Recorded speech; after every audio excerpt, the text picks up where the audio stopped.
University, one biological sciences professor and his team has joined a worldwide effort to research the production of greenhouse gases in a variety of different ecosystems all across the globe. Dr. Scott Tiegs joins us now on the MegaCast to talk about that collaborative research and more. Dr. Tiegs, thank you for joining us. Yeah, my pleasure. Appreciate you being here. Can you first tell us about your background and how you first became interested in biology and studying various different biological concepts? Yeah, I'm an aquatic ecologist at OU. That means I study a bunch of different types of aquatic ecosystems, whether they be freshwater, marine, lakes, streams, rivers, etc. And gosh, how did I get interested in that? I guess it's something I've been interested in my whole life. Ever since I was a little kid, I've been fascinated by aquatic ecosystems. So I feel pretty fortunate that I get to continue that into my career. So you and a team of other biological scientists at Oakland University have joined a worldwide effort to research the impact of certain ecosystems, particularly aquatic ecosystems, on the emissions of greenhouse gases all across the world in a variety of different places. It's you and 150 researchers involved in this project. Can you tell us what the research that you did was focusing on, what those specific focuses were, and what were some of the interesting findings of that research that not only spanned Oakland University, but all across the globe? Yeah, well, I think when most people think of greenhouse gas emissions, and we're talking about things like carbon dioxide, methane, I think they tend to think of things that might come out of a smokestack or a tailpipe of a car. But natural ecosystems, reservoirs, lakes, our global ocean, et cetera, they emit a lot of these greenhouse gases as well. And human beings are increasingly impacting these environments in ways that exacerbate that phenomenon. And so that was the focus of this research, is to understand sort of the global landscape as far as greenhouse emissions go for aquatic ecosystems. So in an ideal natural sense, just how significant of a production of greenhouse gases should our aquatic ecosystems be producing? And then on top of that, what exactly is the man-made impact of greenhouse gas emissions, particularly from our waterways? Yeah, that's a great series of questions, and ones that we're still wrestling to tackle to this day. It's not easy to estimate the fluxes of greenhouse gases that come from aquatic ecosystems, and there's new estimates that come out all the time, and they tend to be greater and greater than the prior estimates. So it seems as though in the past we've really underestimated the role of aquatic ecosystems in releasing greenhouse gases, and the more we study them, the more we realize just how much CO2 and methane in particular can come from these systems, especially when they're impacted by human activities. You had asked for an amount of CO2 and methane and other greenhouse gases that come out of aquatic ecosystems. I don't have a ready number for that, but I can say that there's about 1 billion tons of carbon, for example, that are transported by rivers to our global ocean. And the fate of that carbon, whether it gets blown off back to the atmosphere as CO2 or enters long-term storage compartments deep in marine sediments, for example, really depends on how quickly that organic matter decomposes. So if it decomposes very, very slowly, there's a greater chance that it's going to enter one of these long-term storage compartments sequestered in marine sediments.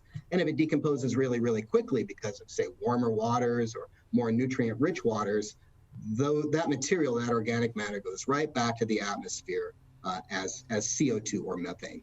Are there certain bodies of water that tend to have a more, let's say, problematic or more significant, is probably a better word for it, significant output of greenhouse gases, particularly carbon, in that decomposition process? Are there certain bodies that are more significant in their output than others?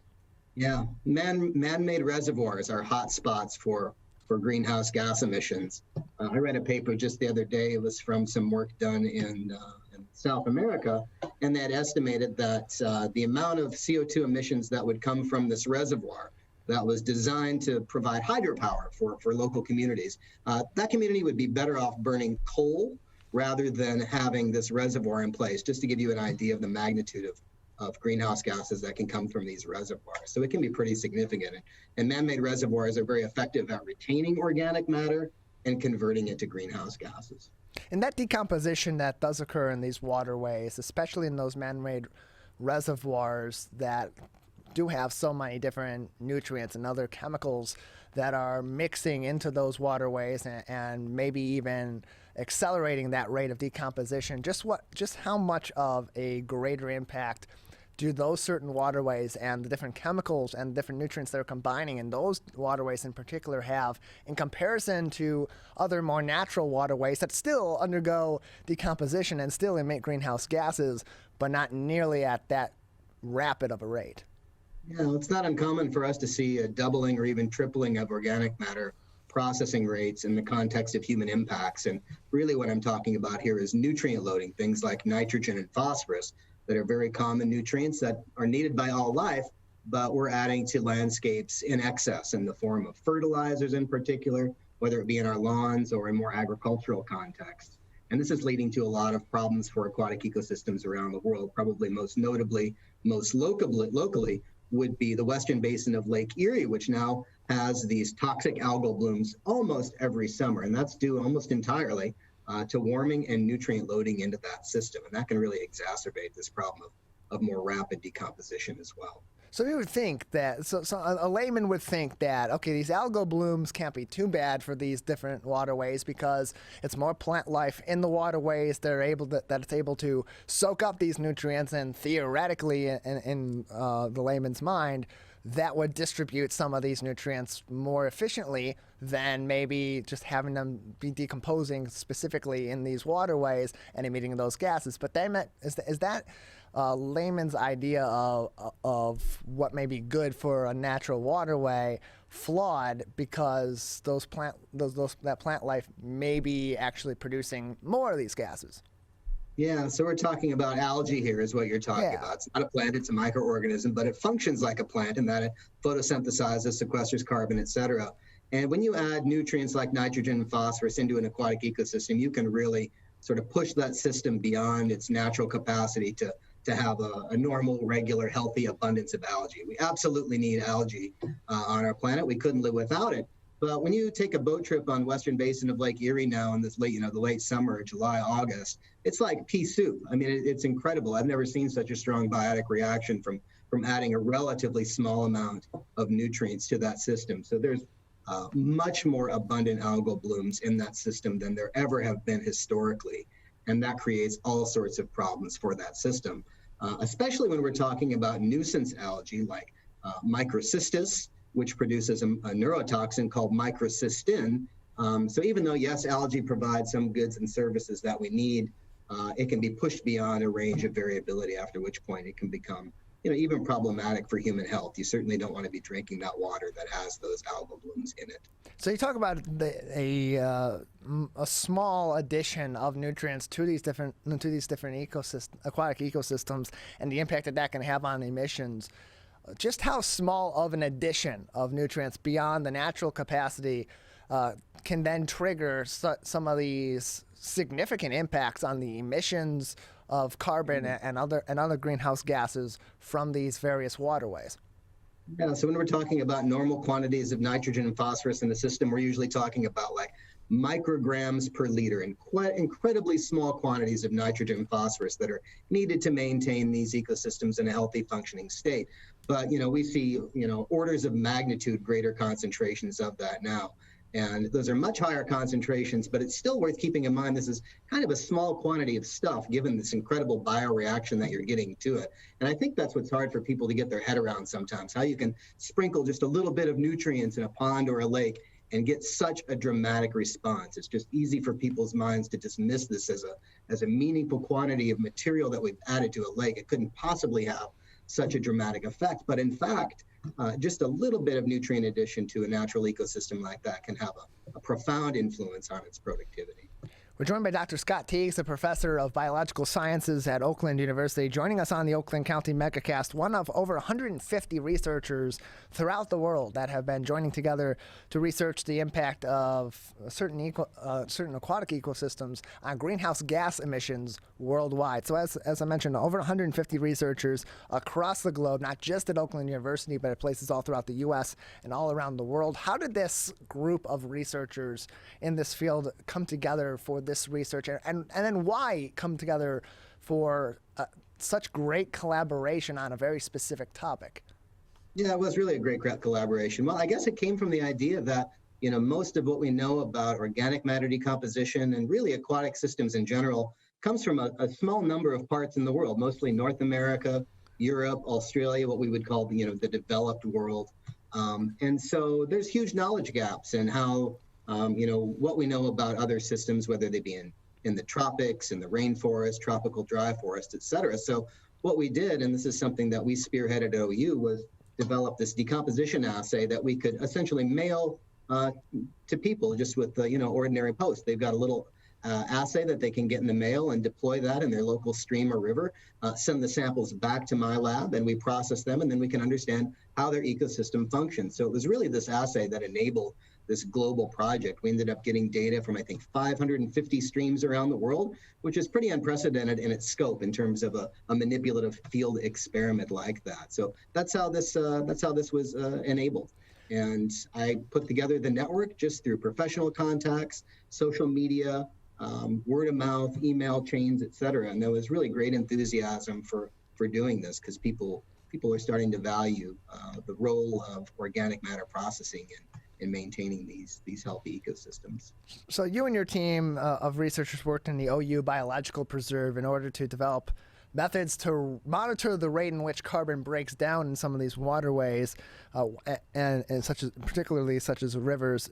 You use cotton as an organic material to help measure that breakdown of carbon. What was the choice? What was the motivation behind using cotton as one of those methods of tracking that breakdown of carbon? Yeah, well, the main reason was that we could readily standardize that material. Of course, it's widely produced by the textile industry.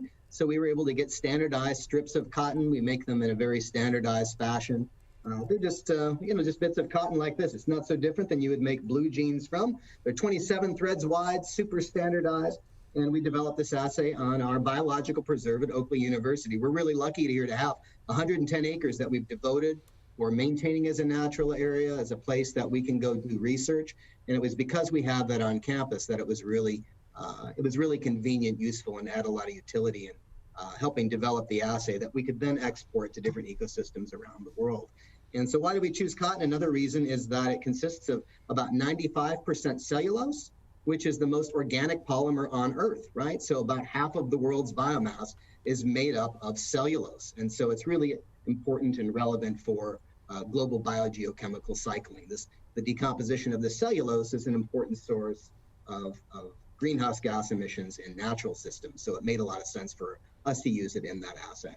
We're joined by Dr. Scott Tiegs, a professor of biological sciences at Oakland University, who has led an effort among over 150 researchers across the globe to research the impact of greenhouse gas emissions on our local waterways through those waterways. In your research, a lot of what we've talked about so far about this effort has been on the impact of greater output of emissions from these natural waterways and from man-made waterways as well. But your research also references dead zones, particularly in downstream lake and marine ecosystems. Can you talk about dead zones, what causes them, and what they mean for these aquatic ecosystems in the short term and in the long term of maintaining these ecosystems? Yeah, so we have these what are called dead zones in downstream ecosystems like, say, the Gulf of Mexico, the Gulf of California, and even in the western basin of Lake Erie, like I referenced. So what happens is when we add a lot of nutrients to an aquatic ecosystem, it's really fertile conditions for these algal blooms that I mentioned before. So during the growing season, with the onset of summer, things warm up, longer day lengths, lots and lots of sunlight. You can get this really thick algal soup. But that's a short-term lived phenomenon. Eventually, those algae, as that water cools off, as fall ensues, they start to die. And as they die, they decompose and they settle to the bottom of the lake. And this is problematic because that process consumes oxygen. And this is really the essence of what constitutes these dead zones. In the absence of oxygen, there's a lot of organisms that cannot live in that. So fish, crabs, shellfish, et cetera, important animals for fisheries around the world, they can be wiped out by these areas of low oxygen that are caused by these algal blooms that are in turn caused by this nutrient loading that we mentioned before. So, Dr. Tiegs, all these impacts on our waterways, from the increased input of nutrients and chemicals into these waterways, and of course that leading to the increased output of greenhouse gases, particularly carbon. Is there anything that we can do locally here in the Oakland County area, but certainly globally in a variety of different aquatic ecosystems to mitigate those effects or even reverse some of those effects that these greater emissions are having on our waterways? Yeah, well, we can reduce the quantity of nutrients that are entering our aquatic ecosystems. And obviously, the easiest thing would be to do is just to stop fertilizing. I know a lot of people who have just simply stopped fertilizing their yards. Urban landscapes are important sources of nutrients, and this is primarily to do with people putting fertilizer on their yards and nitrogen and phosphorus.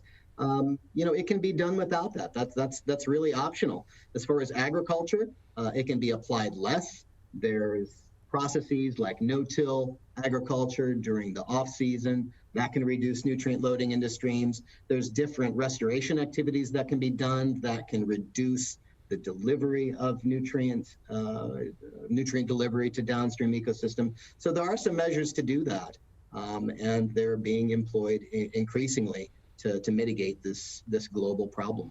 Dr. Tiegs, before we let you go, what's next in this research effort? Are there more plans to expand this out further across the global scientific community, or what is the ultimate goal of this research effort to ultimately teach the world about greenhouse gas emissions, particularly from our waterways? Yeah, well, we've had two important papers come out of this so far, and those were mostly done in relatively unimpacted ecosystems, what we would call, pristine systems that don't have a lot of human impacts. And so I'd like to now move our network and this assay into agricultural and urban landscapes around the world to better understand how those streams and rivers function. I think the way our rivers function here in say, Southeast Michigan, our environmental stressors that we impose on aquatic ecosystems are very different than those that might be imposed in, say, the developing world. For example, we use a lot of rock salt that makes its way into streams and rivers. In places that don't have winters, that's not an important environmental stressor. Other things are. So we're going to take this, again, on a global scale and move it into urban and agricultural systems. That's our key next step. Dr. Tiegs, thank you for joining us. Yeah, my pleasure.